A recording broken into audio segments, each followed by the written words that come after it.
का स्वदेशी उत्पादन 70 लाख टन बढ़ाने के लिए 6 उर्वरक संयंत्रों का उद्धार किया जा रहा है। FCIL के गोरखपुर, सिंदरी, तलचर और रामागुंडम संयंत्र, HFCL की बरौनी इकाई और BVFCL की नामरू फोर्थ। सोने पर सुहागा ये है कि देश में अब बनेगा सिर्फ नीम लेपित यूरिया, क्योंकि इससे होगा किसानों का फायदा ही फायदा। अनाज का उत्पादन 10% तक बढ़ेगा। बढ़ेगी 10 से 15% नाइट्रोजन क्षमता।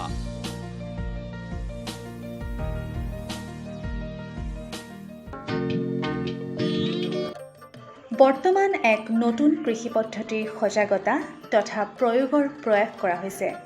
সেইটো হৈছে নেচাৰেল ফাৰ্মিং বা প্ৰাকৃতিক কৃষি।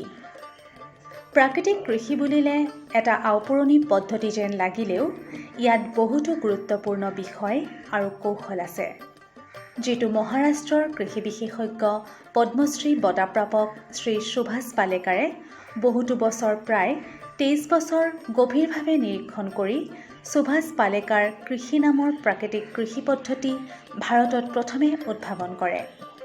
বৰ্তমানে আমাৰ সন্মুখত আহি পৰা বহুতো সমস্যাৰ সমাধান এই প্ৰাকৃতিক কৃষিৰ পৰা পোৱা যাব। এই প্ৰাকৃতিক কৃষিত দেশী গাইৰ সতেজ গোবৰ আৰু দেশী গাইৰ গোমূত্ৰক মূল সামগ্ৰী হিচাপে লৈ তৈয়াৰ কৰা জীৱামৃত বা ধন জীৱামৃত খেতিত শস্যৰ দুটা শাৰীৰ মাজত মাটিত জলসিঞ্চনৰ পানীৰ লগত বা পোনপটীয়াকৈ মাটিত ছটিয়াই ৰাসায়নিক সাৰ প্ৰয়োগ নকৰাকৈ বিষমুক্ত শস্য উৎপাদন কৰিব পৰা যায়। প্ৰাকৃতিক কৃষিত বীজ শোধনৰ বাবে বীজামৃত দেশী গাইৰ গোমূত্ৰ 5 লিটাৰ, সতেজ দেশী গাইৰ গোবৰ 5 কেজি আৰু 50 গ্ৰাম খোৱা চূণ 20 লিটাৰ পানীত মিহলাই তৈয়াৰ কৰা হয়। খেতিৰ অৱশিষ্টাংশ পাত, খেৰ আদি জ্বলাই নিদি প্ৰাকৃতিক কৃষিত মালচিং বা আচ্ছাদন হিচাপে ব্যৱহাৰ কৰি মাটিত থকা কেঁচু আৰু অণুজীৱৰ সক্ৰিয়তা বৃদ্ধি কৰা হয়, যিয়ে গছবোৰক অধিক উৎপাদনৰ বাবে সমল যোগায়। উল্লেখযোগ্য যে নৰা আদি জ্বলালে প্ৰদূষণ বৃদ্ধি পায়। প্ৰাকৃতিক কৃষি পদ্ধতি এটা অতি আকৰ্ষণীয় আৰু বৰ্তমান সময়ত অতি প্ৰয়োজনীয় বিষয়। গতিকে আহক প্ৰাকৃতিক কৃষিৰ জনক আৰু প্ৰাকৃতিক কৃষিৰ গুৰুত্ব সম্পৰ্কে কৃষি বিশেষজ্ঞ পলাশমণি বৰুৱাই কি কয় শুনো। এই প্ৰদূষণ মাটি, পানী, বায়ু সকলোতে বিস্তাৰ হৈছে আৰু এই প্ৰদূষণৰ প্ৰভাৱ কৃষিত সম্পূৰ্ণভাৱে দেখা পোৱা গৈছে। গতিকে কৃষি ক্ষেত্ৰত এই প্ৰদূষণৰ কাৰণে কৃষি উৎপাদিকা শক্তি ক্ৰমান্বয়ে হ্ৰাস হৈছে আৰু এটা সময়ত হয়তো আমি এটা দুৰ্ভিক্ষৰ দিশৰ পিনে আমি যে গতি ধাৱমান হৈছোঁ সেইটো কিন্তু সঁচা কথা। গতিকে ইয়াৰে এটা প্ৰশ্ন উত্তৰ বিচাৰি এতিয়া কৃষি ক্ষেত্ৰত বহল পৰিৱৰ্তনৰ প্ৰয়োজন হৈছে আৰু সেই পৰিৱৰ্তনৰ আঁত বিচাৰি প্ৰাকৃতিক খেতি আৰু জিৰ' বাজেটৰ খেতি বৰ্তমান চিন্তা কৰা হৈছে আৰু এই ক্ষেত্ৰত আমাৰ মাননীয় প্ৰধানমন্ত্ৰী নৰেন্দ্ৰ মোদী ডাঙৰীয়াই এই যিটো প্ৰাকৃতিক খেতিৰ ওপৰত এটা বিশাল আলোচনা চক্ৰ লৈছিল আনন্দত, আৰু তাৰে পৰিণতিত দেখা গৈছে যে পশ্চিম ভাৰতৰ বহুতকেইখন ৰাজ্যত এতিয়া প্ৰাকৃতিক খেতিয়ে এটা নতুন আন্দোলনৰ ৰূপ লৈছে আৰু এই আন্দোলনৰ ৰূপটোৱে এতিয়া দেখা গৈছে প্ৰায় 50 লাখ মান কৃষকে এই খেতিত পিনে ধাৱমান হৈছে আৰু এই খেতিৰ প্ৰতি তেওঁলোকে আগ্ৰহ হৈছে। কিন্তু এই খেতিটোনো কি এই বিষয়ে কিন্তু এতিয়াও কিন্তু সজাগতা আমাৰ এই পিনে অহা নাই বা এই সজাগতা শিবিৰৰ এটা প্ৰয়োজন আছে বুলি আমি ভাবোঁ। কিন্তু এই কৃষিটো আটাইতকৈ ডাঙৰ কথা হ'ল যে প্ৰাকৃতিক খেতিত যিটো কৰা হৈছিল ইয়াৰ আচলতে মূল জনক কোন সেই কথাটো যদি চাওঁ, মাছানুবু ফাকুৱা তেওঁ আছিল ইয়াৰ জনক আৰু তেওঁ এই কিতাপখন লিখিছিল দি ওৱান ষ্ট্ৰপ ৰিভলিউশ্যন। এই কিতাপখন আচলতে তেওঁ লিখিছিল আৰু ইয়ে বিশ্বত ডাঙৰ আলোড়নৰ সৃষ্টি কৰিছিল। এই কিতাপখনৰ পৰাই বিশ্বত আলোড়নৰ সৃষ্টি হৈছিল। পিছত ভাৰতবৰ্ষত সুভাষ পালেকাৰে ইয়াক পৰিৱৰ্তনশীল কৰি কিছু পৰিৱৰ্তন আনি পেলাই এই কৃষিটো প্ৰাকৃতিক কৃষিক আকৌ নতুন ৰূপত আমাৰ ভাৰতত প্ৰৱৰ্তন হৈছিল। গতিকে দেখা যায় প্ৰথম জনক যিজনে তেওঁ কিন্তু এই প্ৰাকৃতিক খেতিত ন' প্লাৱিং কোনো ধৰণৰ কৃষি কাৰ্য নহয়, কোনো হাল বাব নালাগে, কোনো ধৰণৰ বন নিৰণীকৰণ হ'ব নালাগে, কোনো ধৰণৰ পেষ্টিচাইড বা কোনো ধৰণৰ ৰাসায়নিক কীটনাশক ঔষধৰ ব্যৱহাৰ হ'ব নালাগে, এইটো আছিল প্ৰথম।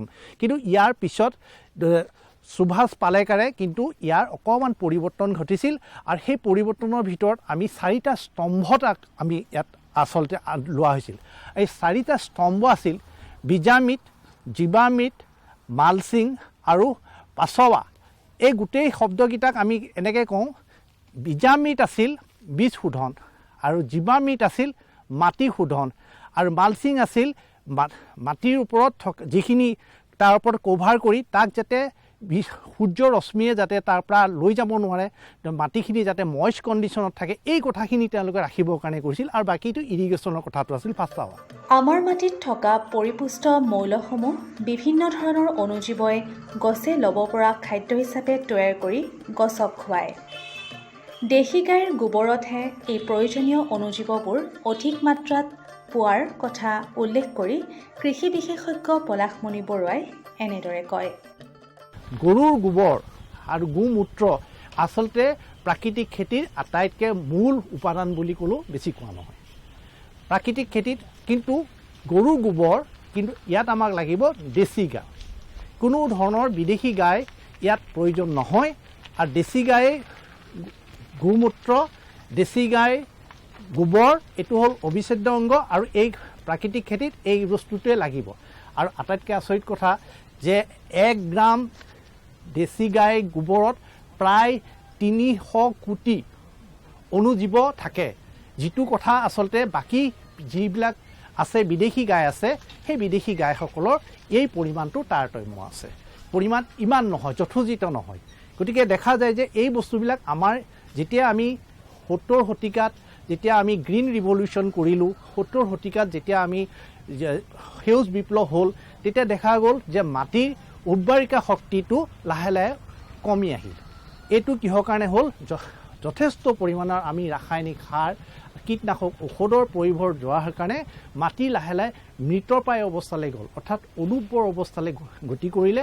গতিকে এই অনুৰ্বৰতাটো খুব সোনকালে যাতে তাক জীৱিত অৱস্থালৈ আনিব পাৰি, সেই বস্তুটো বিজ্ঞানী সমাজৰ মাজত বা কৃষকৰ মাজত এটা নতুন কথা আহি পৰিল, আৰু যাৰ পৰিণতিস্বৰূপে এই প্ৰাকৃতিক খেতিৰ জন্মগ্ৰহণ হৈছে। প্ৰাকৃতিক খেতিত এটা বস্তু ল'ব লাগিব যে আমি গৰুৰ যিটো কথা আমাৰ বেদৰ ক্ষেত্ৰতো আমি দেখিছোঁ, গৰু নহ'লে আমাৰ একোৱেই নহয়। ইভিন আমাৰ আমি যদি চাওঁ, বেদতো কৈছে বা আমাৰ পৌৰাণিক শাস্ত্ৰতো কোৱা হৈছে, গৰু হ'ল আমাৰ আটাইতকৈ পবিত্ৰ বস্তু। এই গৰুটোকে আকৌ মুখ্য প্ৰাপ্তিৰ কথাও কোৱা হৈছে। কেনেকৈ? যে যদি যাৰ ব্ৰহ্মজ্ঞান হয়, সেই তেওঁ পাব, মুখ্য প্ৰাপ্তি হ'ব। যাৰ যি গৰু গৃহত মৃত্যু হ'ব, তেওঁ মুখ্য প্ৰাপ্তি হয়। কুৰুক্ষেত্ৰ শ্ৰৱণম, যদি কুৰুক্ষেত্ৰতো যদি শ্ৰৱণ কৰে তেতিয়া হয়। আৰু যদি গয়াত শ্ৰদ্ধাৱন যদি পিতৃত যদি তৰ্পণ কৰা হয়, তেতিয়াহ'লে মুখ্যধাম হয়। তাৰমানে গৰু কিমান পবিত্ৰ, সেই পবিত্ৰতাটো বেদ বা আমাৰ পৌৰাণিক পুৰাণত দিয়া আছে। গতিকে তাকে আমি আৱশ্যকীয় আহিলা হিচাপে লৈ বৰ্তমান প্ৰাকৃতিক খেতিত আমি কৰিবলৈ গৈ আছোঁ। প্ৰাকৃতিক কৃষিত আমাৰ থলুৱা কেঁচুবোৰেও মাটিৰ উৰ্বৰতা বৃদ্ধিৰ লগতে গছৰ গুৰিত বতাহ চলাচল কৰাত সহায় কৰে। উল্লেখযোগ্য যে মাটিত ৰাসায়নিক দ্ৰব্যসমূহ ব্যৱহাৰৰ ফলত মাটিত থকা অণুজীৱ ধ্বংস হৈছে। গতিকে এইবোৰ পুনৰ সংস্থাপন কৰিবলৈ সহজ উপায়টোৱেই হ'ল জীৱামৃত মাটিত প্ৰয়োগ কৰা। গতিকে আহক কৃষি বিশেষজ্ঞ পলাশমণি বৰুৱাই জীৱামৃত আৰু বীজামৃতৰ ওপৰত কি কয় শুনো। ইয়াতে পানী ল'ব লাগিব 200 লিটাৰ। 200 লিটাৰ পানীত 10 লিটাৰ গোবৰ, কেঁচা গোবৰ, দেশী গাই, আৰু তৃতীয়তে হ'ল 8 পৰা 10 লিটাৰ গোমূত্ৰ, 2 কেজি গুড় বা মিঠৈ, আৰু 2 কেজি বেচন। এইকেইটা বস্তু মিক্স কৰি পেলাই আমি 48 আৱাৰ্ছৰ কিম্বন প্ৰক্ৰিয়াত আমি ৰাখিব লাগিব। কিম্বন প্ৰক্ৰিয়া মানে ফাৰ্মেণ্টেশ্যনত সি থাকিব। কিম্বনৰ পিছত আমি এই সমুদায় বস্তুখিনি আমি লাহে লাহে যদি মাটিৰ কাষত যদি আমি স্প্ৰে কৰি দিওঁ বা ছটিয়াই দিওঁ, লাহে লাহে এটা সেই দেখা গৈছে যে উইদিন মানে বিশেষকৈ সময়সীমাৰ ভিতৰতে দেখা গৈছে 2-3 মাহৰ ভিতৰতে চালিকা শক্তি তাৰ বৃদ্ধি হয় আৰু যাৰ ফলত অণুজীৱবিলাক আকৌ সাৰ পাই উঠে আৰু অণুজীৱবিলাকে আচলতে মাটিৰ চালিকা শক্তি হয় আৰু উৎপাদিকা শক্তি বৃদ্ধিত অণুজীৱই ইয়াত ডাঙৰ ক্ৰিয়া কৰে আৰু অণুজীৱৰ দ্ৰুতগতিত বৃদ্ধি হয় আৰু তাত থকা বাকী থকা যি হ'ল মাটিত যিখিনি মৃতপ্ৰায় অৱস্থাত আছিলে অণুজীৱবিলাক তাৰো সক্ৰিয়তা প্ৰদান কৰে এইটোৱে হ'ল মানে জীৱিকা শক্তি চালিকা শক্তিৰ মূল বাহক বুলি প্ৰাকৃতিক কৃষিৰ মূল অস্ত্ৰ হিচাপে ব্যৱহাৰ কৰা হৈছে আৰু সেই শক্তিটোৱে আচলতে জীৱামৃত আৰু এই জীৱামৃতকে আমি আচলতে ব্যৱহাৰ কৰিব লাগে আৰু দেখা গৈছে যে কৃষকসকলে এই বস্তুখিনি গোটাই আনাত এইখিনি সংগ্ৰহ কৰাত কোনো ধৰণৰ ব্যয় নহয় সেইকাৰণে শূন্য বাজেট বুলি ইয়াত কোৱা হৈছে ইয়াতে বাজেটৰ সংখ্যাটো এইকাৰণে কৈছে যে ইয়াতে কোনো ধৰণৰ ব্যয় নহয় গতিকে ব্যয়বহুল নোহোৱা এটা পন্থা যেতিয়া কৃষকসকলৰ মাজত দিয়া হৈছে সেইকাৰণে পশ্চিম ভাৰতৰ প্ৰায়বোৰ ৰাজ্যতে আজি প্ৰাকৃতিক কৃষিয়ে নতুন এটা প্ৰলয় সৃষ্টি কৰিছে নতুন এটা আন্দোলনৰ সৃষ্টি হৈছে আৰু এই আন্দোলনৰ ৰূপৰেখা হিচাপে আমি অসমতো এই আন্দোলন চলাই যাবৰ কাৰণে এটা জাগৰণ শিবিৰ কৰিবৰ কাৰণে আজি প্ৰাকৃতিক কৃষিৰ ওপৰত আপোনালোকক কোৱা হৈছে আৰু এই ক্ষেত্ৰত কৃষি বিভাগেও আগবাঢ়ি আহিছে আৰু আমি বিনম্ৰ অনুৰোধ যে কৃষকসকল আপোনালোকেও এই প্ৰাকৃতিক কৃষিৰ ওপৰলৈ আহক আৰু প্ৰাকৃতিক কৃষি কৰি আমাৰ লগতে দেশখনকো শস্য শ্যামল কৰক। উল্লেখযোগ্য যে জীৱামৃত কোনো সাৰ নহয় ই অণুজীৱবোৰৰ ভাণ্ডাৰ যিবোৰ মাটিত থকা পোষক দ্ৰব্য গছক যোগান ধৰে। আমি কিছুদিন আগতে গোৱালপাৰা জিলাৰ দুধনৈ অঞ্চললৈ যাওঁতে লগ পাইছিলোঁ কৃষি আৰু পশুপালনৰ উন্নয়নৰ বাবে গঠন কৰা চেষ্টা নামৰ NGO বেচৰকাৰী সংস্থাৰ কৰ্মচাৰীসকলক। প্ৰাকৃতিক কৃষিৰ ক্ষেত্ৰখন সম্প্ৰসাৰণৰ বাবে চেষ্টা চলাই আছে। চেষ্টাৰ কাৰ্যবাহী বিষয়া শ্ৰী ধনঞ্জয় ৰায়ে তেখেতৰ লগত আন এগৰাকী কাৰ্যবাহী শ্ৰীমতী আলিছা খালেখাই তেখেতসকলৰ সংস্থাৰ উদ্দেশ্যে আৰু কাম কৰা স্থানসমূহৰ বিষয়ে কি কয় শুনো। চেষ্টাৰ মেইন লক্ষ্য আৰু উদ্দেশ্য হ'ল যে অল নৰ্থ ইষ্টত আমি কাম কৰাৰ কাৰণে এক প্ৰচেষ্টা আৰু এই নৰ্থ ইষ্টত আমি যিমান মহিলা গ্ৰুপ আছে সেই মহিলা গ্ৰুপৰ আমি চেষ্টাৰ ফালৰ পৰা এডিশ্যনেল 30ৰ পৰা 50,000 ইনকাম কৰাৰ কাৰণে এটা প্ৰচেষ্টা হাতত লৈছোঁ আৰু তাৰে ভিতৰত আমি মেইনলি জীৱিকাৰ ওপৰত কাম কৰি আছোঁ। এই জীৱিকাৰ মুখ্য 3টা বস্তুত কাম কৰি আছোঁ SRI, SCI আৰু লাইভ ষ্টক এইকেইটাৰ ওপৰতে আমি কাম কৰি আছোঁ। বৰ্তমানে আমাৰ 3খন ষ্টেটত আমি ডাইৰেক্টলি ইনভলভ হৈ কাম কৰি আছোঁ ত্ৰিপুৰা, মেঘালয় আৰু অসম। তাৰ ভিতৰতো আমি বাকী ষ্টেটকেইটাত ইনডাইৰেক্টলি কাম কৰি আছোঁ SRLMৰ সৈতে মিলি আমি ট্ৰেইনিং প্ৰভাইড কৰি আছোঁ তেওঁলোকক। আমি SAGs, VOs, PGs এওঁলোকৰ এইটো এনেকৈ মানে ৱমেন অৰ্গেনাইজেশ্যনছৰ লগত বা এছ'চিয়েশ্যনছৰ লগত মানে জড়িত হৈ এনেকৈ কামবিলাক লগাই যাওঁ। আমি যোনটো মানে চুইটেবল টু দ্য এনভাইৰনমেণ্ট তেনেকুৱা কিছুমান ষ্টেপ যেনেকৈ আপোনালোকে গম পাইছে যে শুনিছেও চাগে জীৱামৃত, অগ্নি অস্ত্ৰ বা নিম অস্ত্ৰ বা ব্ৰহ্মাস্ত্ৰ এনেকুৱা বহুত ধৰণৰ পদক্ষেপ লৈ আমি অৰ্গেনিক ফাৰ্মিংটো আগবঢ়াই লৈ যোৱাৰ প্ৰচেষ্টা চলাই আছোঁ। আৰু যিহেতু এতিয়া বহুত ইনঅৰ্গেনিকখিনি চলি আছে বাট দেন আমি ট্ৰাই কৰি আছোঁ যে আমি অৰ্গেনিকটো মানে যিমান পাৰোঁ সিমান প্ৰমোট কৰি যাওঁ আৰু এয়াই আমাৰ গ'ল হয় আৰু গ'ল থাকিব যে আমি যিমান পাৰোঁ আগবঢ়াই লৈ যাব পাৰোঁ। চেষ্টা 7 ছিষ্টাৰ্ছ ডেভেলপমেণ্ট এছিষ্টেণ্টৰ ছাৰ্ভিচ প্ৰভাইডাৰ হিচাপে গোৱালপাৰা জিলাৰ মাছজাঠিলি পঞ্চায়তৰ অঞ্চলত কৰ্মৰত ৰেণুকা দৈমাৰী, স্বপ্না বসুমতাৰী, ববিতা খাকলাৰী, বিনীতা বসুমতাৰী আৰু নিপুমণি কলিতাই প্ৰাকৃতিক কৃষি মূলমন্ত্ৰ জীৱামৃত তৈয়াৰ কৰিবলৈ সাজু কৰি ৰাখিছে প্ৰয়োজনীয় সামগ্ৰী। জীৱামৃত তৈয়াৰ কৰিবলৈ ডাঙৰ পাত্ৰ লাগে যদিও সাধাৰণতে কৃষকৰ ঘৰত উপলব্ধ 20 লিটাৰ পানীৰ বাল্টিৰে সহজভাৱে পৰিদৰ্শন কৰি ওপৰতোলা গাঁৱৰ শ্ৰীমতী ৰেণুকা দৈমাৰীয়ে কি কয় শুনো। প্ৰথমতে আমি ল'ম গুড় 100 গ্ৰাম, এইটো হ'ল 20 লিটাৰ পানীৰ কাৰণে। তাৰপিছত এইটো গুড় 100 গ্ৰাম আমি ইয়াত মিহলাই দিম। তাৰপিছত নেক্সট আছে বেচন 100 গ্ৰাম, তাৰপিছত এইটো আমি মিহলাই দিছোঁ পানীত। নেক্সট আছে উৰি মাটি 1 মুঠি। উৰি মাটিৰ জেগাত আমি পথাৰৰ আলি মাটিও ল'ব পাৰোঁ, কিন্তু আমি সহজ হয় উৰি মাটিখিনি তাৰমানে আমাৰ বাৰীত বহুত থাকে, তাৰ কাৰণে আমি উৰি মাটি 1 মুঠি, মোৰ হাতৰ লগত মই 1 মুঠি লৈছোঁ, এইটো ইয়াতে মিহলাই দিছোঁ। তাৰপিছত গৌমূত্ৰ এইটো লাগে 1 লিটাৰ। এইটো দেশী গৰু যেনেকৈ আমি কিবা ঘৰত পোহা গৰু তাৰ গৌমূত্ৰখিনি লাগিব। এইটো আমি ইয়াতে মিহলাই দিছোঁ।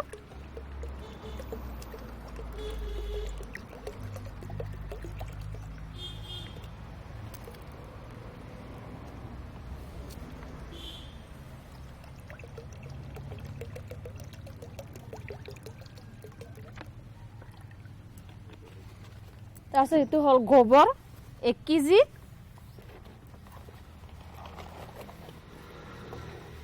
এইটো আমি ইয়াতে মিহলাই দিছোঁ।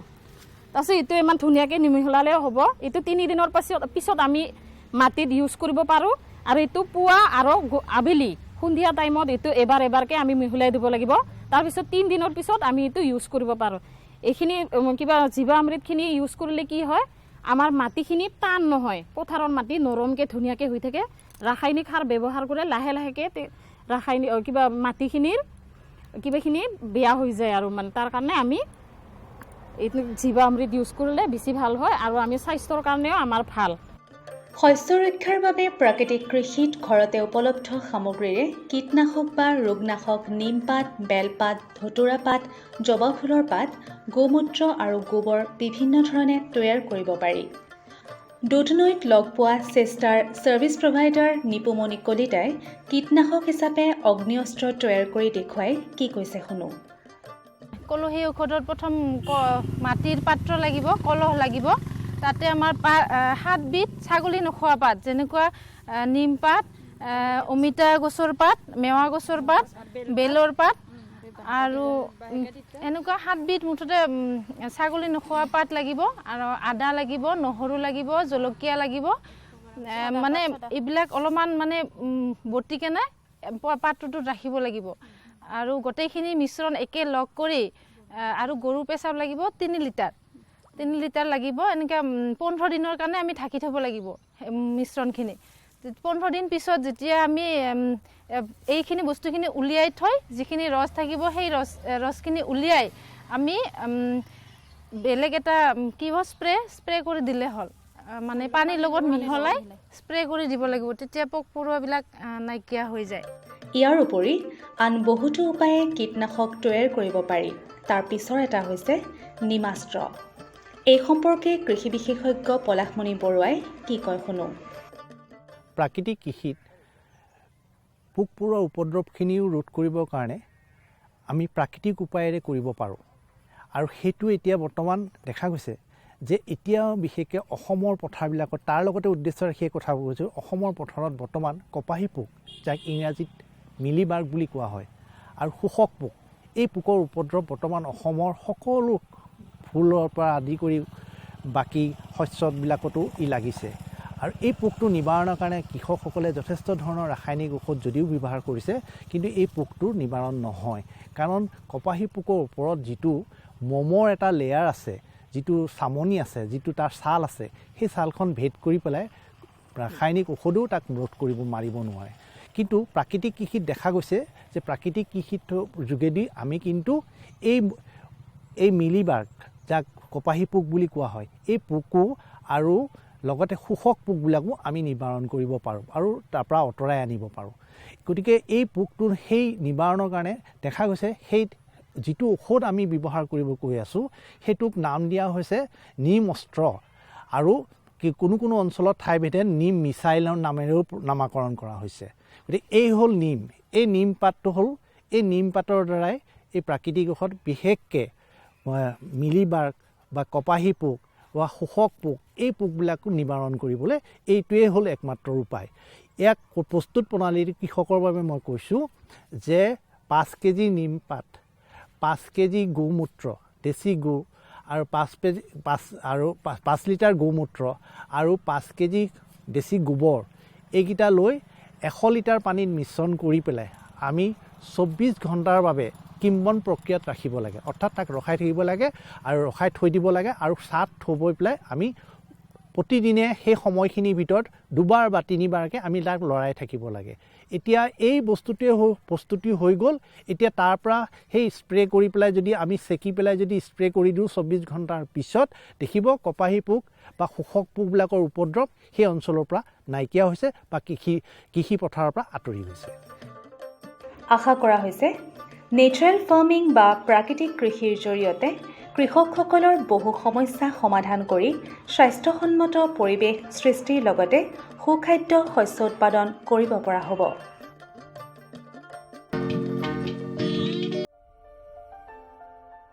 ভাৰত চৰকাৰৰ প্ৰতিটো প্ৰয়াস কৃষকৰ প্ৰগতিত দি আছে এটা নতুন বিশ্বাস। দেশৰ কৃষকসকলৰ প্ৰতি সমৰ্পিত ভাৰত চৰকাৰে বিশেষকৈ উত্তৰ পূৰ্বাঞ্চল আৰু আন্দামান নিকোবৰ দ্বীপপুঞ্জৰ কৃষি অঞ্চলৰ বিকাশৰ বাবে নতুন প্ৰগতিশীল পদক্ষেপ লৈছে, যাৰ দ্বাৰা কৃষকসকলে দ্ৰুত গতিত উন্নতি কৰি আছে। কৃষি অঞ্চলৰ বিকাশৰ গতি অব্যাহত ৰাখি মাননীয় প্ৰধানমন্ত্ৰী শ্ৰী নৰেন্দ্ৰ মোদী ডাঙৰীয়াৰ নেতৃত্বত ভাৰত চৰকাৰে এক দূৰদৰ্শী নিৰ্ণয় লৈ দেশত ৰাষ্ট্ৰীয় খাদ্য তেল মিছন অইল পামৰ আৰম্ভণি কৰিছে, যাৰ দ্বাৰা উত্তৰ পূৰ্বাঞ্চলৰ ৰাজ্যসমূহ আৰু আন্দামান নিকোবৰ দ্বীপপুঞ্জৰ কৃষকসকলৰ বিশেষ লাভ হ'ব। পুঁজিৰ বিনিয়োগত বৃদ্ধি পাব, খোৱা তেলৰ আমদানিৰ ওপৰত নিৰ্ভৰ কৰাটো কম হ'ব আৰু ৰোজগাৰৰ সুবিধা সৃষ্টি হ'ব। খোৱা তেলত আত্মনিৰ্ভৰশীলতাৰ বাবে এতিয়া ৰাষ্ট্ৰীয় খাদ্য তেল মিছন অইল পামৰ সংকল্প লোৱা হৈছে। নৰ্থ ইষ্ট আৰু আন্দামান নিকোবৰ দ্বীপপুঞ্জ এনেকুৱা অঞ্চল য'ত সহজে পামৰ খেতি কৰিব পৰা যায়। পাম অইলৰ উৎপাদন হ'ব পাৰে। এই মিছনৰ অধীনত অইল পামৰ অঞ্চল আৰু উৎপাদন বঢ়োৱাত জোৰ দিয়াৰ বাবে চৰকাৰে 11,000 কোটি টকাৰো অধিক সাহায্য ৰাখি নিৰ্ধাৰিত কৰিছে। মিছনৰ অধীনত চৰকাৰে অইল পামৰ খেতিৰ বাবে ৰোপণ আদিৰ সহায়ত বৃদ্ধি ঘটাই পূৰ্বতে পাবলগীয়া প্ৰতি হেক্টৰত 12,000 টকাৰ পৰা বঢ়াই প্ৰতি হেক্টৰত 29,000 টকা কৰি দিছে। পুলি ৰোপণ সামগ্ৰীৰ অভাৱ দূৰ কৰাৰ বাবে বীজৰ উৎপাদন কৰাৰ বাবে বাগিচাকো সাহায্য প্ৰদান কৰা হ'ব, যাৰ অধীনত প্ৰতি হেক্টৰ ক্ষেত্ৰফলৰ অইল পামৰ উদ্যানৰ বাবে 1 কোটি আৰু নাৰ্চাৰী বিকাশৰ বাবে 50 লাখ টকাৰ ব্যৱস্থা আছে। 30 বছৰীয়া পুৰণা বাগিচাৰ পুনৰুদ্ধাৰৰ বাবে প্ৰতি পুলিত 250 টকাৰ এককালীন অনুদান দিয়া হ'ব। উত্তৰ পূৰ্বাঞ্চল আৰু আন্দামানৰ বিশেষ সাহায্যৰ অধীনত তাৰ অঞ্চলৰ গাঁথনি, জলবায়ু আৰু অন্য পৰিস্থিতি অনুসৰি বিভিন্ন দিশত যেনে হাফ মুন টেৰেছত প্ৰতি হেক্টৰত 4,000 টকা, জেওৰা, বায়'ফেন্সিং তথা লেণ্ড ক্লিয়াৰেন্সৰ বাবে প্ৰতি হেক্টৰত 7,000 টকা আৰু একত্ৰিত খেতিৰ বাবে প্ৰতি হেক্টৰত 10,000 টকাৰ ব্যৱস্থা আছে। প্ৰাৰম্ভিক 4 বছৰৰ সময়ত ৰক্ষণাবেক্ষণ আৰু অন্তৰ্ফচলৰ বাবে প্ৰতি হেক্টৰত 50,000 টকাৰ ব্যৱস্থা আছে। কৃষকৰ বাবে ৰোজগাৰৰ সুবিধা সৃষ্টি কৰা আৰু উদ্যোগসমূহক উদগনি জনোৱাৰ বাবে 5 মেট্ৰিক টন প্ৰতি ঘণ্টা ক্ষমতাযুক্ত নতুন পাম অইল মিছনৰ প্ৰতি গোটৰ বাবে 5 কোটি টকালৈকে অনুদানৰ ব্যৱস্থা আছে আৰু ক্ষমতাত বৃদ্ধি পালে অতিৰিক্ত ধনৰাশিৰো বিকল্প আছে। আমাৰ দৰে কৃষকৰ অইল পাম মিছনৰ পৰা বহুত আশা আছে। আমাৰ লাগিছে এই যোজনা আমাৰ বাবে লাভজনক হ'ব আৰু ইয়াৰ দ্বাৰা আমাৰ উপাৰ্জনো বাঢ়িব। অইল পামৰ কৃষকসকলে সতেজ ফলৰ থোক অৰ্থাৎ FFB উৎপাদন কৰে, যাৰ বৰ্তমান মূল্য আন্তঃৰাষ্ট্ৰীয় মূল্যত হোৱা উঠানামাৰ আধাৰত নিৰ্ণয় লোৱা হয়। প্ৰথমবাৰ কেন্দ্ৰীয় চৰকাৰে সতেজ ফলৰ থোকৰ মূল্যৰ বাবে কৃষকসকলক আশ্বাস দিছে। ইয়াক প্ৰকৃত মূল্য বা BP বুলি ক'ব পাৰি, অৰ্থাৎ কৃষকসকলৰ কোনো লোকচান হ'বলৈ দিয়া নহ'ব। এই ব্যৱস্থাৰ দ্বাৰা কৃষকসকলৰ বজাৰৰ মূল্য উঠানমাৰ পৰা সংৰক্ষণ প্ৰাপ্ত হ'ব। প্ৰকৃত মূল্য BP নিৰ্ধাৰণ কৰাৰ আৰম্ভণি 1 নৱেম্বৰৰ পৰা হ'ব আৰু অহা বৰ্ষৰ 31 অক্টোবৰলৈকে অব্যাহত থাকিব। ইয়াক অইল পাম বৰ্ষ বুলি কোৱা হ'ব। ইয়াৰ দ্বাৰা উত্তৰ পূৰ্বাঞ্চলৰ ৰাজ্যসমূহ আৰু আন্দামান নিকোবৰ দ্বীপপুঞ্জত খেতি বৰ ভাল হ'ব আৰু কৃষকসকলে আনন্দৰ হাঁহি মৰাৰ এটা নতুন কাৰণ পাব। किसान भाइयों गांठ बांध लो, गांठ बांध लो, बहुत बहुत है काम की, समृद्धि के पैगाम की। मिट्टी के मिजाज को समझो, मिट्टी के हर राज को समझो, मिट्टी की तुम जांच कराओ, मुफ्त सॉइल हेल्थ कार्ड ले जाओ। कभी मुनासिब बीज लगाओ, सही किस्म की खाद ले आओ, जितनी जरूरी उतनी डालो, सही मात्रा खुद पहचानो, इसको अपना मंत्र बना लो, मिट्टी की सेहत तो जानो। बात बहुत है काम की, कम लागत अधिक वरदान की, किसान भाइयों गांठ बांध लो। आज ही मिट्टी की जांच कराएं, राज्य सरकार के कृषि अधिकारी से संपर्क करें और मुफ्त में सॉइल हेल्थ कार्ड पाएं। कृषि और किसान कल्याण मंत्रालय द्वारा किसान हित में কৃষকসকলৰ বিভিন্ন সমস্যাৰ সমাধানৰ লগতে শেহতীয়া প্ৰযুক্তি আৰু প্ৰয়োজনীয় আনুষংগিক দিশৰ বিষয়ে জানিবৰ বাবে চাবলৈ নাপাহৰিব কৃষি দৰ্শন। প্ৰচাৰিত হয় প্ৰতি সোমবাৰৰ পৰা শুকুৰবাৰলৈ সন্ধিয়া 5:30 বজাৰ পৰা 6 বজালৈ।